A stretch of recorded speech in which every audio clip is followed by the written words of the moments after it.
Good morning, everybody. We're going to, being 9:01, we're going to call the Human Services Committee for Wednesday, September 15th to order.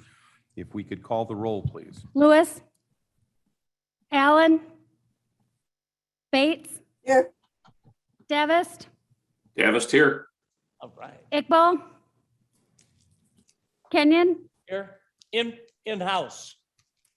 Pirog. Joe off. Shepro. Sturgis. Yes, You have a quorum. thank you. As we see people come in on screen, we can go ahead and add them. So. Approval of the minutes of August 11th, Mr. Kenyon. And then moves. Bates. Davis second. 8 seconds. Any conversation? Allen. Bates. Yes. Davis. Davis, yes. Iqbal. Kenyon. Yes. Lewis. Sturgis. Motion carries. Thank you. Public comment, I see nobody in the audience. Anybody online?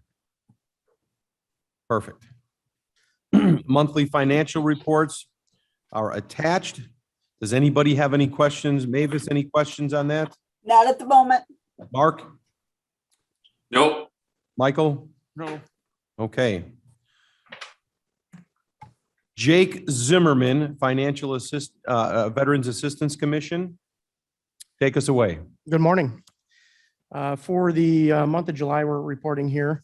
We were trending about a day to 2 days faster than the VA for the average disability claim for the time that claim is pending. For our pension claims, we were a dozen days faster. 13,500 claims pending total in the state of Illinois, 152 of those. It says 146, which is a mistake on this report, but it is 152 for the close of July belong to our office. We filed 21 claims for disability compensation in the month of July, 3 pension applications, 3 dependency indemnity compensation claims, 2 applications for healthcare, and 5 appeals. 167 forms completed total, with 205, almost $206,000 in new benefits awarded to our veterans in the month of July. And that completes my report. I'd be happy to take any questions. Any questions for Jake, Mavis? Not at the moment. Mark? What took you so long, Jake? Bo, are you online now?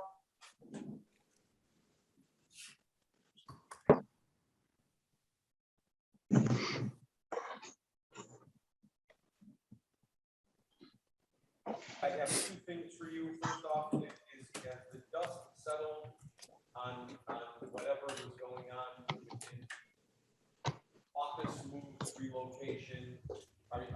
Hey, you're not on mic for, I can't hear you. Oh, I'm sorry, Mavis. Thank you for saying that. Jake, is the dust settled on any recommendations regarding office moves, relocations, and are you okay with everything? Yeah, it appears, and this may be a little bit preliminary. Chris Allen might be the better person to talk to, but it looks like right now that my office, my actual office, will be transferred over to be the sheriff's deputy reception area. Okay. And then we will take over the sheriff's commission, the mayor commission's office, and they'll be moving to the yellow house. So we'll still remain in the same general area, to my knowledge, and we'll be very accessible to our. Can I dumb that down and say you're moving across the hall? That's exactly, well, Perfect. one office across the hall. Perfect. Thank you so much. Thanks for helping him. But on a serious note, it wasn't but 4, 5, 6 months ago, the Veterans Assistance Commission, and I'm being very honest about this, I don't quite understand the logistics of how this works, but the board that you represent or answer to had reached out to this committee, specifically me, and the county board, with some studies about the compensation of the people in their department and how they were dissatisfied with that. Not Jake, but the people above Jake were very dissatisfied with that. We are knee deep into the budget process now. Jake, I might recommend that this is exactly the time where we need to be advocating on your behalf for that. And when I say advocate, what I'm truly saying is I don't understand how this all layers and works out and the funding sources and the hierarchy. And if you would like to set a meeting with maybe me and Mr. Kenyon and Ms. Labrillo and begin some, and again, maybe Jamie and Mike get it 100%. Maybe I just don't. But this would probably be a good time to bring that together and begin looking at that, because if there are adjustments to be made, now would be the time to do that. Am I fair with that statement? I think so. And to everybody listening online, Jake Zimmerman has been nothing but a gentleman about this whole entire situation and process. I know it makes him uncomfortable to talk about it. This was brought from somebody above his head.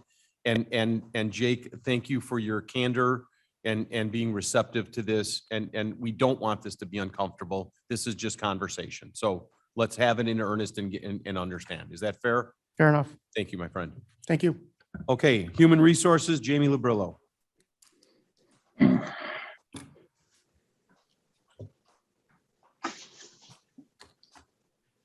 Okay, I'm going to start with the monthly Blue Cross Blue Shield invoice. We are in the first month of our 6-month kind of extension that's going to push us onto that calendar year with Blue Cross Blue Shield. So July actually represents month 1 of this extension.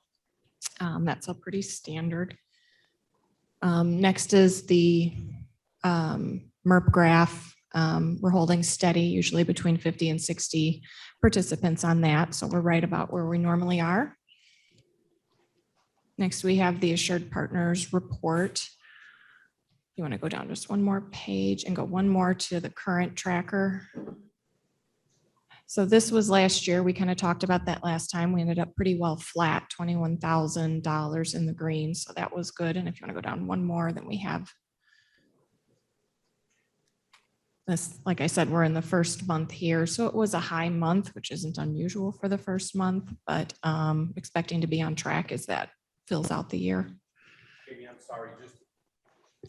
I'm sorry, just to be clear, when I look at the payment for this month at 1.5, that strikes me as being a few $100,000 high. It is. Are you confirming that?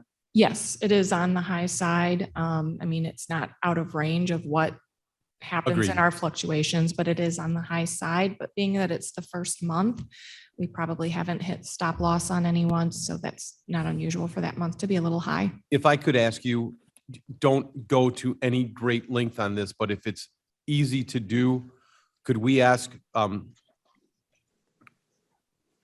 comparative to other Julys, how are we doing? Or is this just a post-COVID anomaly because people are getting to the doctor's office, or what? It's hard to compare to last year because of COVID. So if you Don't look do at it. July, Thank you. it was teeny tiny. So I think that was just a COVID anomaly. Okay, thank you. Don't take any action on that. Okay. Next report, applicants and staff changes. So we do have a nice large applicant pool, which is good. It's been hard to get good applicants. COVID has affected the job market greatly. So it's good to see a lot of numbers here with applicants. So that's an improvement this month. Jamie, later in the reports, under new business, we're going to speak about that personnel hiring and how we have tried to expedite that.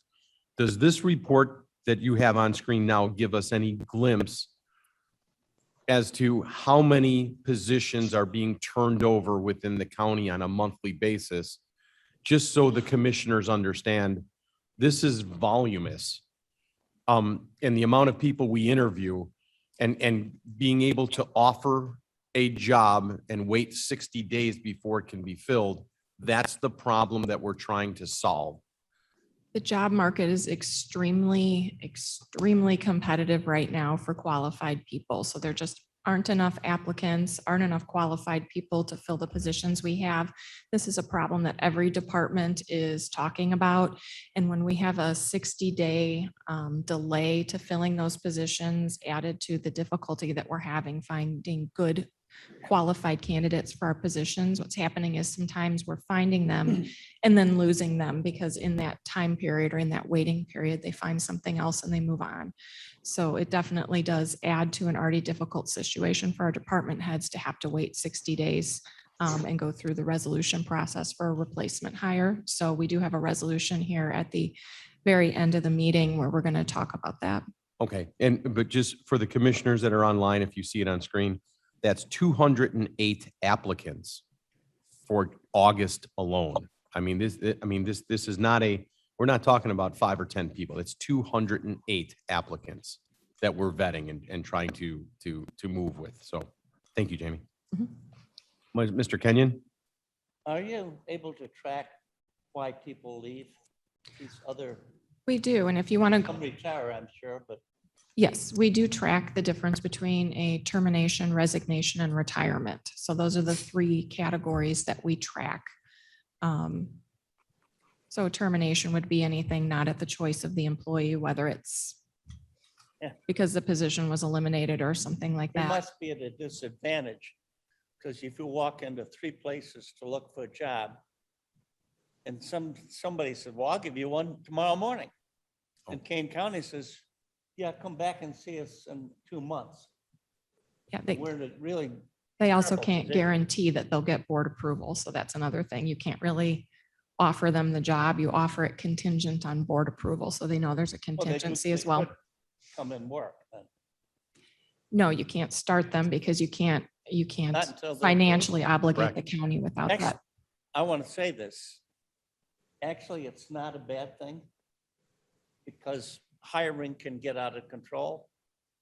And if you can kind of control it, it works better for our budget, especially if you're working with bean counters. We're Ag- only again, Mike, looking and- at replacement hires, this so is we're only just- looking at existing know. positions. This is just, if we lost a person and we need to refill them, we need to be way more agile on that. Well, I agree. And and I don't want this to be misconstrued in any way, shape, or form. We are talking about the replacement of somebody that has left for retirement, for termination, or voluntarily left to take another job someplace. We need that position filled. And if the director and Madam Chair believe that position needs to be filled, we just have to be better and more expeditious at doing it. Mr. Chair, List, Hang on one second, Mabel. new, This list is having it in our report, is it new? not new. We get this every month. I guess it's time to pay attention. Mavis? yeah, I want to say that I think this is a very good idea to not wait, to not make us wait like this. Thank you. I don't know what to call it, but I think it's a good idea. Appreciate the Shepro support on question. Shepro? Thank you, Mr. Chairman. I guess 2 questions. One is, has the board ever turned down a request to waive the hiring freeze and go ahead with the replacement? Jamie? I think the answer to that is no. I also believe the answer to that is no. I haven't researched it, but I'm not aware of that And- ever happening.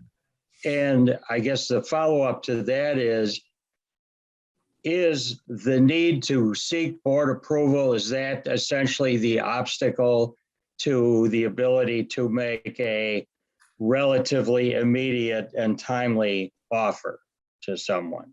Jamie, go ahead. Yes, it is. That is the obstacle is that you have to wait through your committee. So it takes somewhere between 30 and 60 days to get that approval. It seems to me, Mr. Chairman, that the real culprit here is the hiring freeze, which is essentially meaningless. And I would suggest that rather than, affirmatively, give more power to somebody that's not necessary, repealing the hiring freeze would be the right answer. And then the department heads can, or the committee chair can act as the county code otherwise provides. And I Ken, think let's would hold solve that the problem. until item Yeah. 9, new business, item Yeah. D. And we'll come back to that. Consider it held. Thank you. Mr. Chairman, this is Alan. Well, good morning, Deb. Good morning, late but here.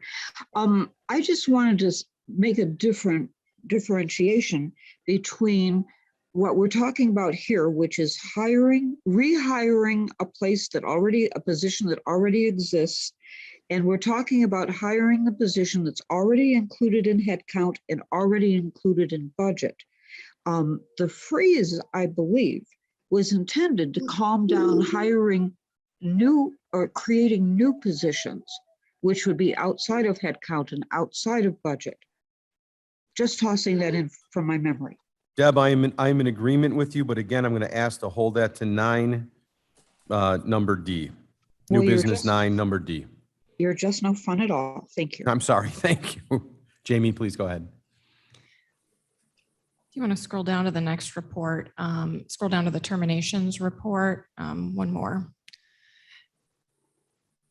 So this is the report of the termination. So that's people that leave, and we don't include the reason for leaving on a public report, but we do track it. And I could give it to you de-identified if you're interested in that information at any point. If I could ask this question, maybe Mike or Mark or Ken, Deb, is there a reason why we have to see the name on this? I would rather this be de-identified with a reason for the termination than know exactly who was here. Is there a reason why a committee needs to know this? And maybe there is, I just don't know. Not that I'm aware of. I think you'd probably get more information out of the reason for termination than the name. Would anybody on the committee have a problem with this report coming to committee de-identified, but showing this way we can see the trends of why are people leaving, not so much who's leaving, but keep it via their departments. Does that make sense? Question. Hang on one second. Hang on, Ken. I worry about doing it by department because, as you can see, in many cases, there's a single person, and that would provide that information as to if that employee was terminated or resigned Oh, I gotcha. to people in that department. So I'd recommend not breaking it down by department. Okay, Question. Ken. Yeah, Shepro, I think I understand this. Where this says terminations, this does not mean involuntary. It just means they left. Correct. Okay. That might be confusing in light of the 3 categories that were outlined. Maybe we could find another term for it. I don't know.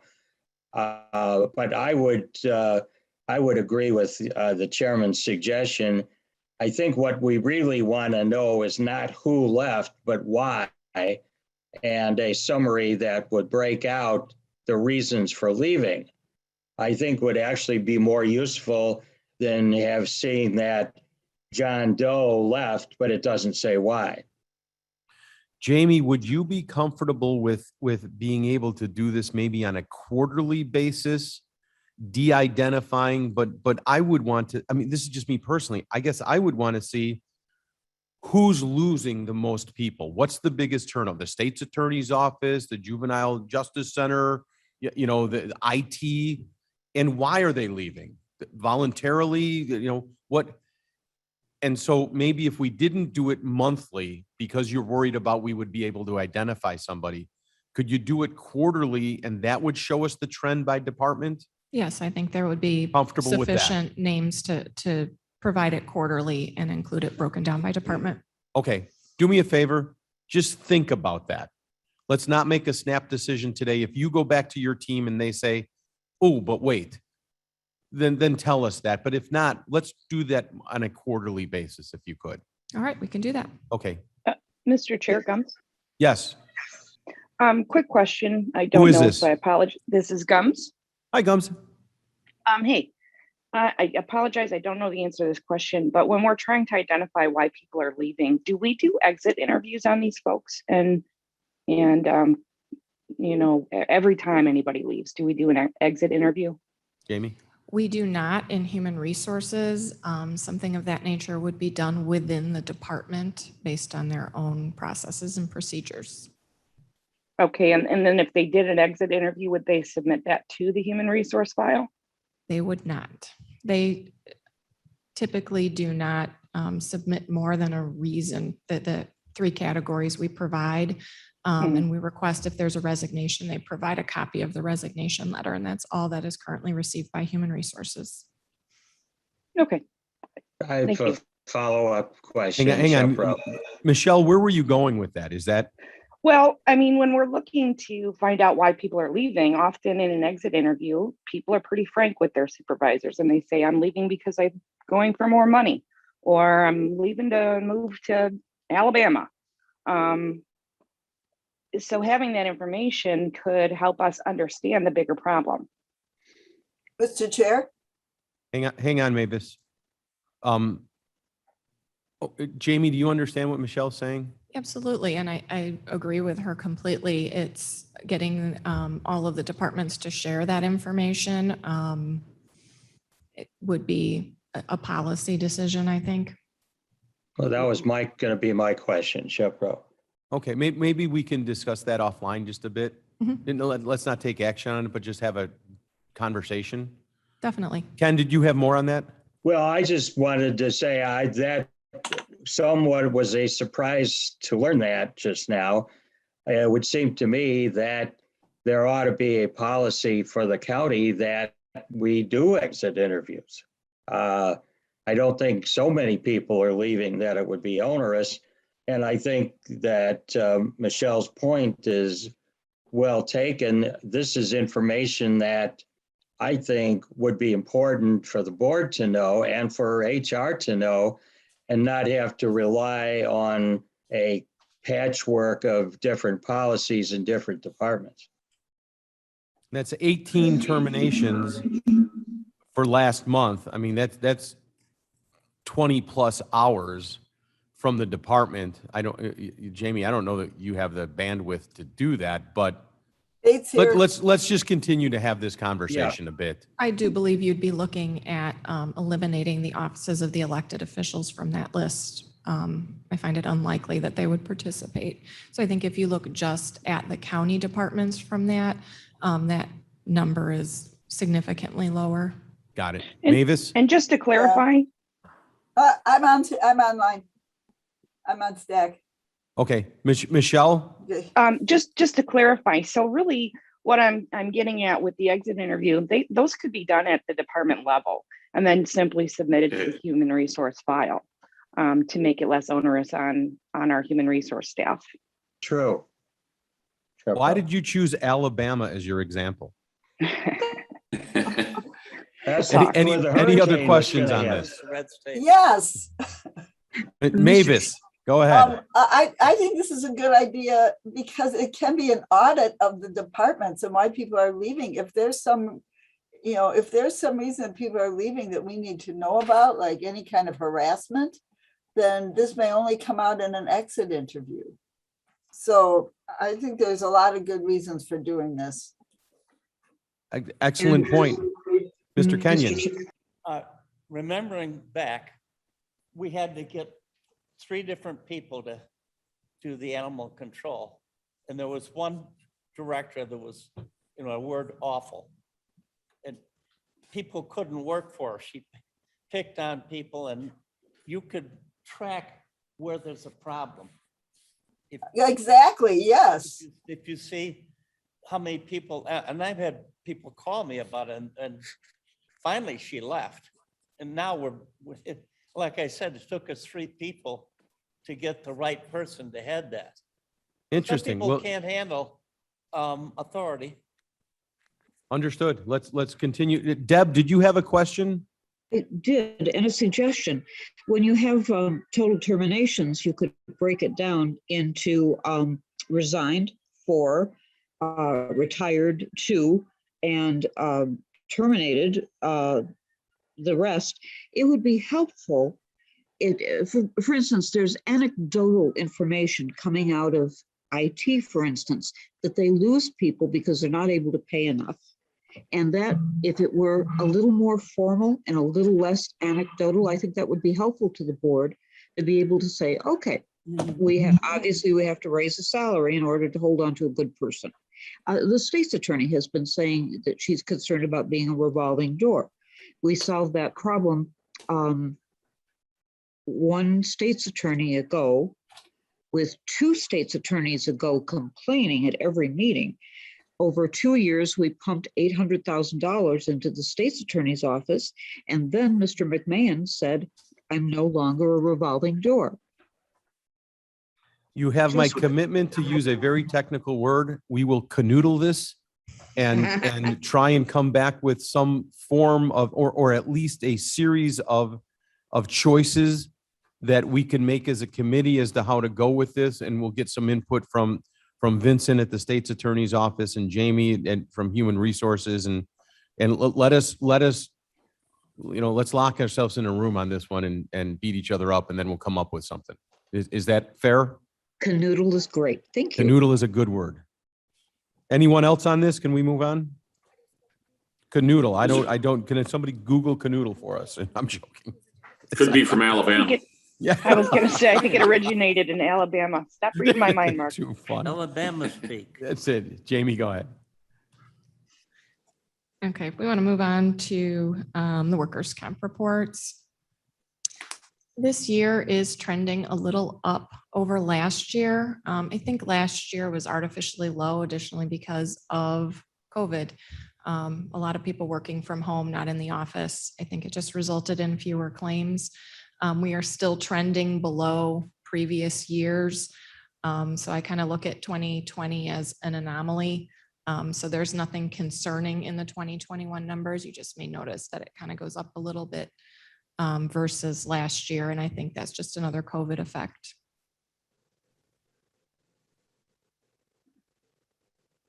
Are there any questions on those reports? All in Mr. all, we can- Chairman, Go ahead. Who is this? Shepro, I can.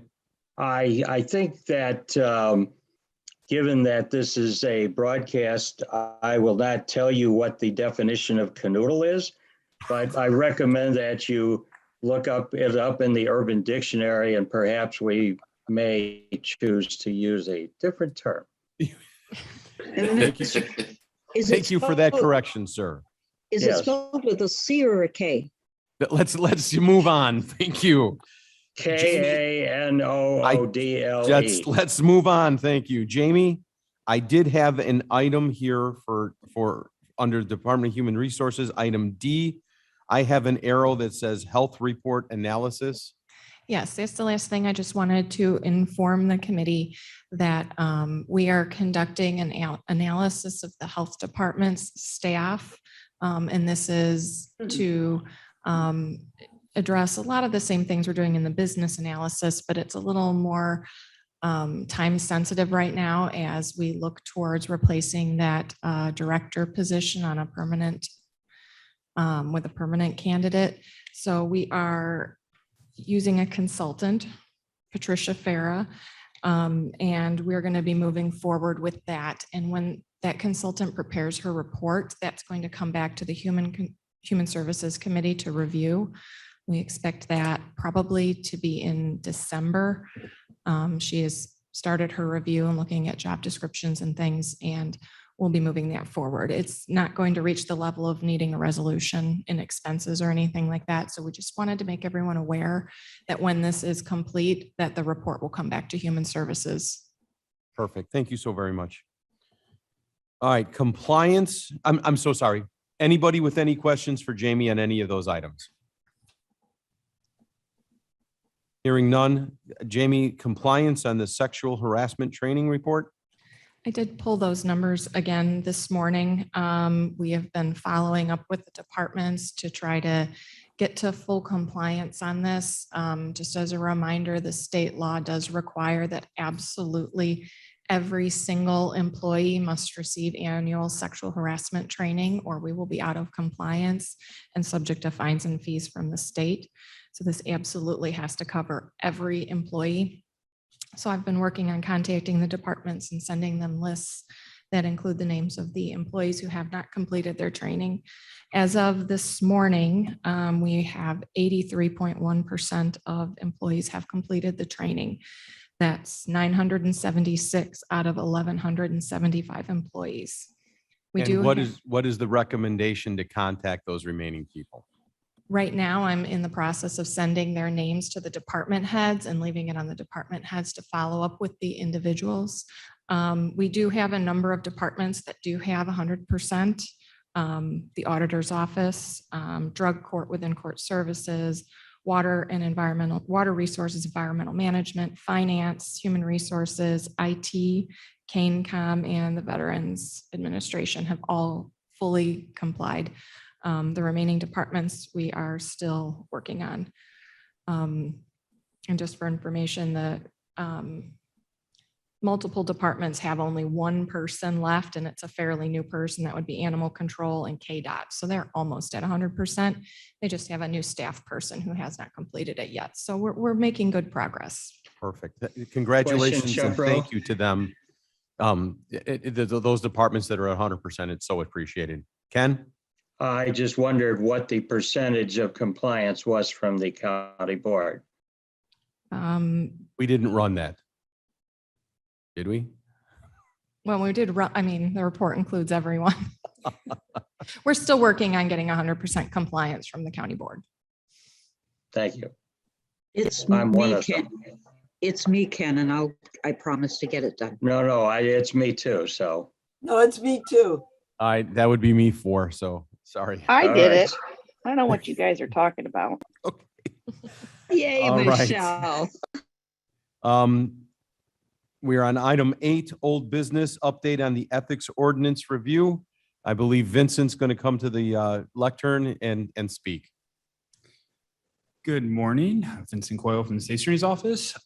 So the last time we met regarding the ethics ordinance, we were going to try to do this kind of piecemeal and attack certain items one at a time. And one of the items that we added was the lobbying portion of that.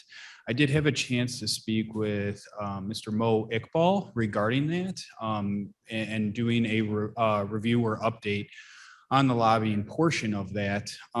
So what I would like to make aware to the committee is that currently there is a new bill that is going through the General Assembly. That is Senate Bill 539. That does affect the lobbying and the portion of the Ethics and the Lobbying Registration Act. So certainly I can start to draft an update regarding the lobbying portion, but it would probably be prudent until that bill is actually passed and signed before we do anything official here in the committee with the lobbying portion. Vince, let me Mo, you had asked about this, boy, I'm going to say over a year ago, and we are just now getting this up onto our plate. Is this acceptable to you, the process that this is going through now? Oh, yeah. Can you hear me? Yes, Or can you see me? I Okay. cannot see you. All right. I think this process is doing well. I talked to Mr. Coyle, and I think he's making good progress. There is one thing that we are waiting for is the Springfield. I think they are in the middle of ethics ordinance, and it's better to get it resolved rather than come back and make a second amendment to the ordinance that we pass here. Mo, we can see you now. Oh, Question, Shepro? wait, Mo, were you done on that? Yes. Okay, and Mo, you have my sincere apology for the amount of time it's taken to get to this. But hopefully you realize that this was not sandbagged for any other reason than bandwidth, and this is the appropriate time and place to be addressing it. And hopefully I have given you all the respect that I can to say, you are the person that was trying to sponsor this, and that we're trying to listen to both you and Vincent on the direction. Yeah. Okay. Thank you. The other part he's working on, I think he can explain, is the ethics ordinance.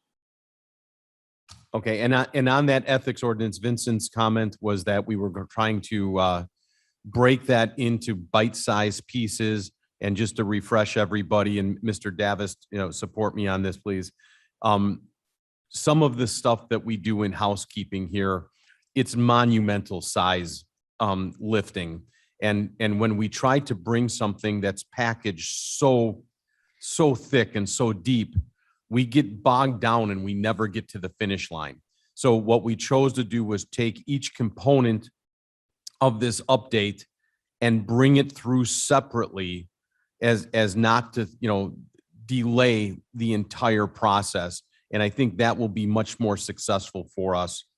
Mark, am I mistaken on that, or am I being eloquent with that, or no?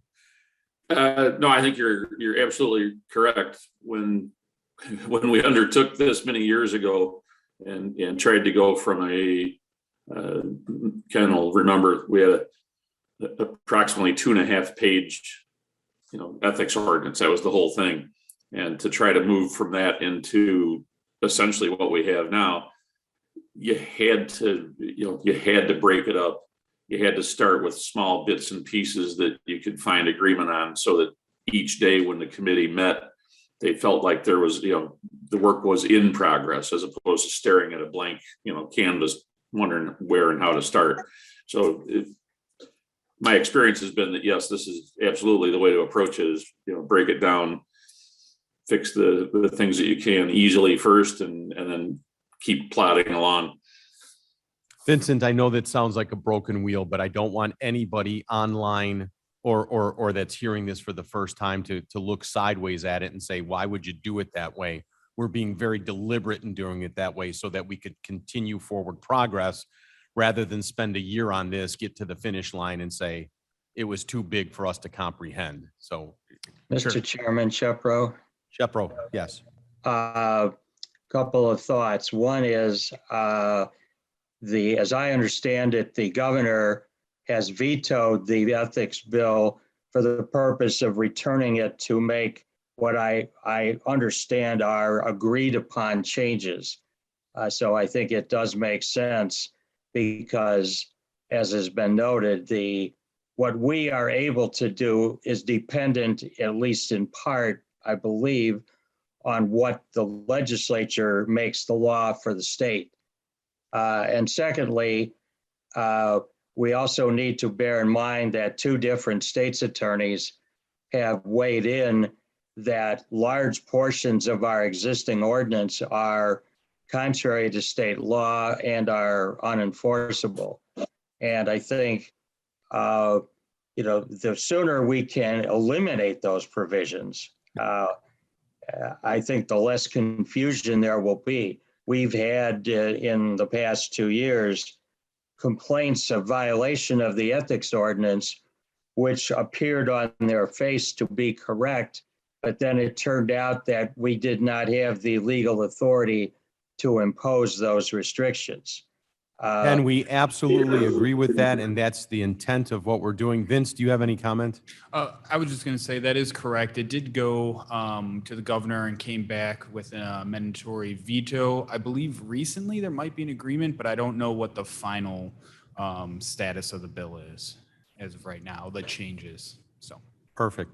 Okay, if we can wrap this, we have a couple of items and we have about 20 minutes to stay on schedule if we can. Jamie, could you come to the lectern and let's go to new business? I believe item A will probably, are you trying to get something through with this today, or is this just conversation? This is just up for discussion. Just with recent activity and recent issues with tuition reimbursement policy, we were asked to review this policy for the possibility of changes. So I think this is just a matter of getting the opinion of the committee if they would like to make any adjustments to the tuition reimbursement policy. To give you just kind of a brief overview, the current policy requires that an employee get approval prior to taking their courses, and then to pay for their courses in full and submit a grade of C or better. And then That would be approval from whom? it comes through Human Resources, just to make sure that the courses are compliant with the restrictions of the policy. And then it gets approved by the board chair. And then it comes back to Human Resources to inform the employee that they've received their approval. And then if they submit their grade of a C or better, as well as proof that they have paid for their courses in full, either themselves or through loans is acceptable as well, then they can get reimbursement of up to 50% of their tuition cost, up to $2,400 per year. So what I'm asking for today is this, at some point, this will come as a resolution that is not today, but I would ask my fellow commissioners to review the information in the packet.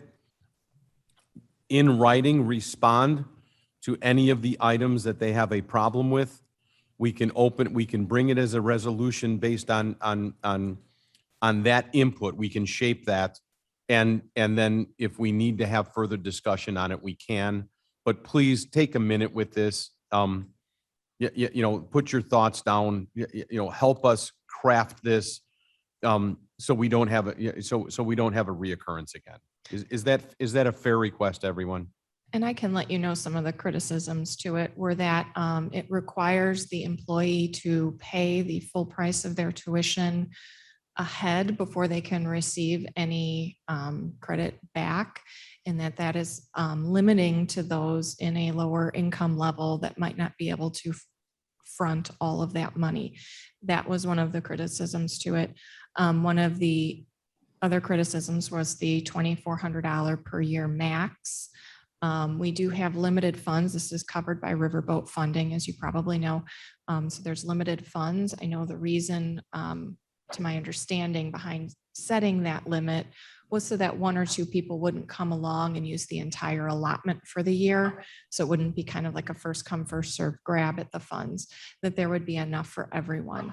Historically, we have not ever used the entire allotment for the year, but I know with the reduced riverboat funding, there is not as much money in that as there had been in the past. Amy, if I can ask you just for context, can you put an email out to the committee saying, this is the approximate amount of funds that we've used in the past 10 years? I mean, is that something that is readily available? Yeah, I can send a spreadsheet with the exact amounts used. Because this sounds like this is so very specific. Are we talking about hundreds of thousands of dollars, or are we talking about 20 grand? You know what I mean? The limit is 50,000. That's how much has been budgeted for this each year, $50,000. And we have not used the full 50 that I'm aware of during the program at all. Okay, if I could ask you just for context to get that out to us, I think that would help shape some conversations. Does anybody, Deb, do you have any concerns on this that you want to address? Mavis? Yeah, is $50,000 enough? Should that be increased maybe? As of right now, it's enough, but each employee is limited to $2,400 a year. So it has been enough. If you were to consider raising that amount, because anyone who's taken class knows $2,400 does not get you very far. Even at 50%, full-time students will easily have $10,000 a year in tuition payments. So $2,400 does not cover 50% of their tuition. So let me expand on my request and Mavis, thank you for bringing that up. But could we ask you to say, where have these requests come from? Meaning what institutions? And what is their tuition rate? Because if their tuition rate is just say $20,000 and we're offering $2,400, we're not in the ballpark. But I'm speaking out. I have no background on this, short of my children's education. I have no background on this whatsoever. Right. So maybe putting that together and saying, listen, most of our people go to, DeVry Institute or Elgin Community College or Northern Illinois University. Great. Depro comment, I think it's on a course by course basis. What do you mean? Well, you don't go in and say, I want reimbursement for my college education. You go in and say, I want to take a course on such and such. Oh, interesting.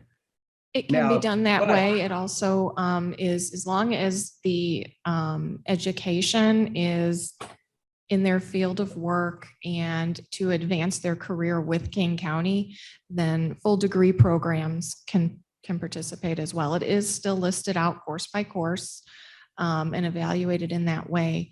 But some people are in full-time school and using this program. Gosh, Ken, thank you for the comment. I wasn't considering, Yeah. I was going down one direction that I didn't even consider Well, that. but you actually may need to go down your direction because part of the problem is, in theory, it appears that training might be an exception to having to utilize the tuition reimbursement policy. And therefore, I believe that would not even go to the attention of the HR department. Okay, anybody else with a question on this? Mark, Mike, This is Alan. Deb? Would it be a problem, would it be burdensome, Jamie, to say in each year, how many people took advantage of the program? Was it 2 people using $40,000? No, it couldn't be because there's a limit of 2,400 per person. Could you tell us, would it be burdensome to tell us how many people used the program each year? No, that's not burdensome at all. I can certainly bring that report or I can email it out to the committee. It's your preference, but we do track that information. We have a spreadsheet that contains that information. So it's not burdensome at all. Thank Easy you. peasy, perfect. The good news Mike? is that Mark, go ahead. I was just, as Jamie pointed out, we've funded it at 50,000 per year, and we've yet to exceed that in any given year.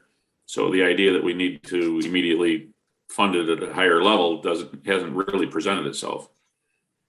Michael, Bates, please. hang on, Kenyon? I don't usually say this, but what do others do? I mean, Other other counties counties? do cities do this? I mean, if we're helping to pay for it, we've got to see some return. An employee that can do a better job or something like that. And can we guarantee that they will stay here? So the policy does have written into it that they have to stay, and I believe it's only a year. And if they leave within the first 6 months, they have to repay all of it. If they leave within a year, then I believe they have to repay half. That certainly can can be look into that adjusted further, in the yeah. policy. I think That's at a written in the time- policy. There were certain people in a department that would get education that would bump their level of pay up, I see what you're saying. and then they would probably end up going to a different county. That certainly can be written into the policy, however the board We don't sees want to be fit. used. Understand. And Jamie, I'm hoping this is a funnel that we're giving enough information to you to begin the research. Mavis, did you have something? Yes, I think we haven't exceeded the $50,000 because the $2,400 is not enough.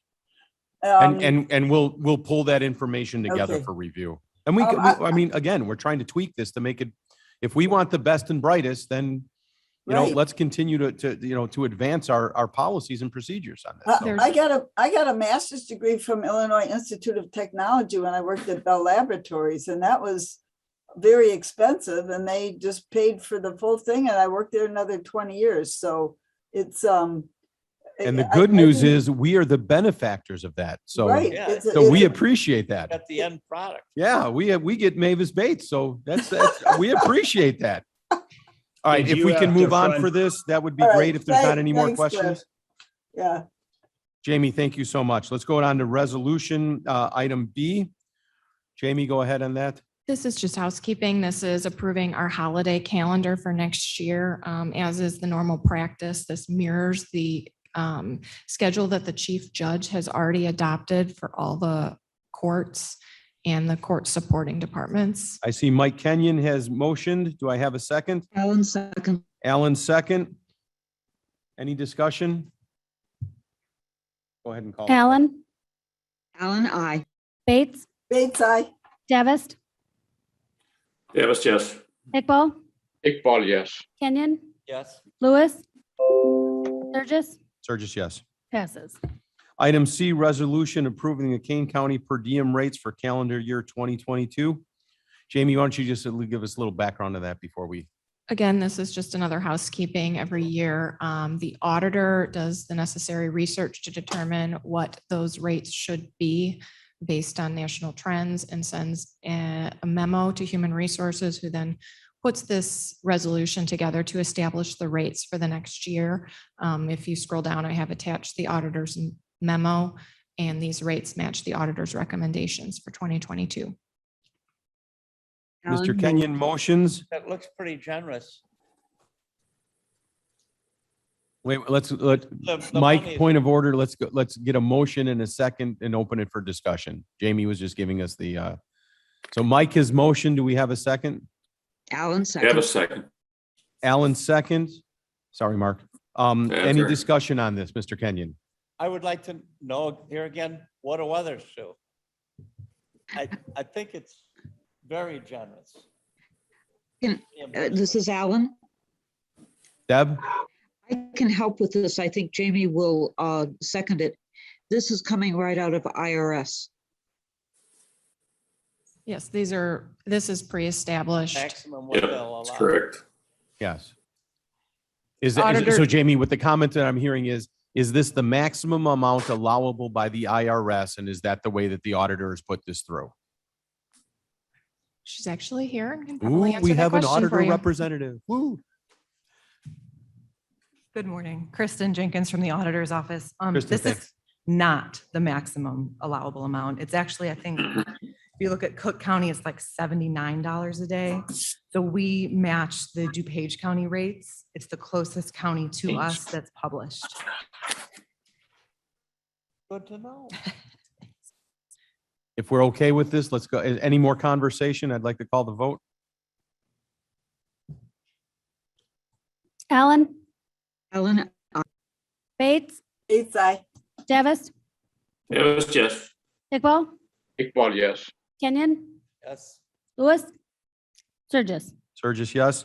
And just a reminder for everybody, while these are birthed here, the next progression would be to finance. And if there's any questions there, we'll pick them up on that, if that's fair. Okay, item D, resolution authorizing personnel replacement hiring of existing budgeted positions for all of Kane County departments. My understanding is that there was a very small edit that was offered by the state's attorney's office. And Jamie, I'm going to ask you to, if everybody can pull that up on their screens to take a look at. And Jamie, if you can explain what we're doing here, that would be wonderful.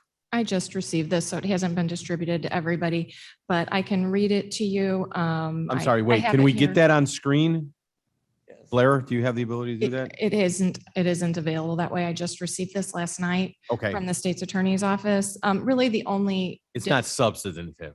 It's not. I'll explain to you the only difference, as we looked back at the resolutions that are in place for the hiring freeze, there are actually two. The original resolution was July 17th, 2017. And then on December 8th, 2020, they did a resolution to reaffirm it. So I was not sure if what we wanted to do was edit the original or edit the 2020 version. So I asked the state's attorney for their opinion on that. And she was just able to give me that. And she indicated we will only want to amend resolution number 20-473. That would be the newer one. We do not need to amend the original. So the changes as it's written indicate to amend them both. So if you look in that first resolution paragraph, it says both resolutions are amended. So we're just making the changes to amend that down to just amending resolution 2473. So it's just procedural. Those are the only edits. It doesn't change the meaning of it at all. Vincent, you may or may not know this, and I'm sorry to put you on the spot. What does it mean when somebody voted to reaffirm a resolution? Is that an update? Is that a? So I wasn't around when that occurred, but my understanding is that there was a hiring freeze, and then in December of 2020, that hiring freeze probably went up in front of the board again as a discussion, and that was reaffirmed. So I believe the way that the office is looking at it is currently it's the 2020 version of that hiring freeze that needs to be if the board wants, changed. So that's why that edit was done, and it's not substantive, so however. Perfect, thank you. And again, the intent of this is what we had discussed earlier in the meeting, just trying to find a way to make the hiring of an individual that left and the position needs to be refilled. It's already budgeted. And we're trying to sidestep the board with the approval of the department head, human resources, and Madam Chair. Am I mistaken on that in any way, shape, or form? It's nothing more than that. That's exactly correct. Use Yes. different words. Question to comment. Sidestep doesn't sound good. Shepro, Hang on, Ken. Mike, but in essence, we're trying to expedite this because we're losing too many people. So, and I apologize if sidestep is the wrong term on that. Let me make sure I'm explaining. We are trying to expedite this because we are just losing too many candidates because we take too long. Correct. And this is only for replacement hiring of existing staff within the current approved budget. So it does not require a budget adjustment. Perfect. Ken, I'm so sorry. that's all right. Two things. One is that generally when you amend an existing ordinance, lawyers in an abundance of caution usually say you're restating or reaffirming the original ordinance, just in case somebody would otherwise argue that you've somehow repealed the earlier ordinance. But more importantly, my comments earlier, I believe, are fully addressed by this resolution, which in fact does amend the hiring freeze to, I believe, it'll go along with Mrs. Allen's comments about the original intent of the ordinance and the policy. And this, I think, now clarifies that and makes it clear that is not intended to apply to replacement of existing budgeted positions. So I think the changes that were made are excellent, and I think this will then solve the problem of delay. I'm not And sure by I followed you. sidestepping, our chairman meant Hang on a acting second, Mark. expeditiously. I'm not sure I followed Ken 100% on that. I'm Are you saying that the concerns that I expressed earlier about maybe we should just be repealing the hiring freeze, effectively this modifies it to the extent that I was talking about. So Perfect. Thank you. This is perfect. Mark? No, I think Ken is absolutely right. And I was just saying that I'm sure that by sidestepping, you meant that we were acting expeditiously. Perfect. And not canoodling. Thank you. Exactly. No Thank wild you monkey again. behavior. Any other comments on this? Alan, briefly, Deb? look at the last paragraph. Now therefore be it further resolved. In the last sentence, it says must be approved by either the county board chair or the chair of the standing committee. Do we mean that to say and? We're not seeking to require both. It was supposed to be an either or.